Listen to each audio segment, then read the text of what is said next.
In today's video, I'm going to teach you how to track KPIs in ClickUp. By the end, you'll have a clean, organized place to monitor your key performance indicators using a ready-made template, so you can focus on insights instead of setup. Start by opening ClickUp in your browser and sign in if you're prompted. Once you're in, head to the workspace and choose the space where you want your KPI tracking to live.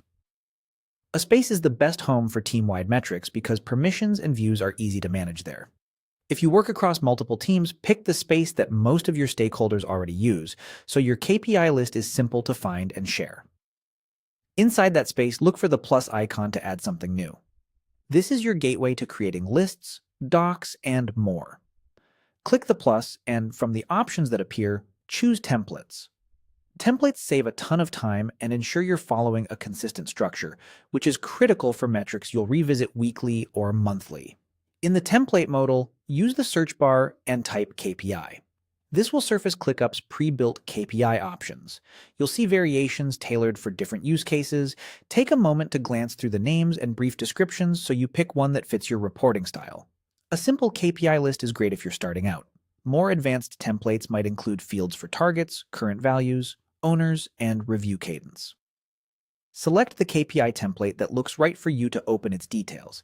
Here you can quickly preview what columns and statuses are included. When you're ready, click Use Template. ClickUp will ask where to place it and what to call it. Enter a clear descriptive list name, something like Q2 Marketing KPIs or Company KPI Dashboard, so your team instantly knows what it's for. Good naming conventions make dashboards easier to maintain over time. Confirm by clicking Use Template again. ClickUp will generate the list in your chosen space with all the fields and statuses pre-configured. From here, you can start entering your actual metrics, set owners for each KPI, and adjust targets to match your goals. If your organization uses specific terminology, you can later customize fields or reviews, but the template gives you a reliable starting point without extra setup. That's it. You've created a structured KPI list using ClickUp's templates, making it faster to track progress, highlight trends, and keep everyone aligned on what matters most.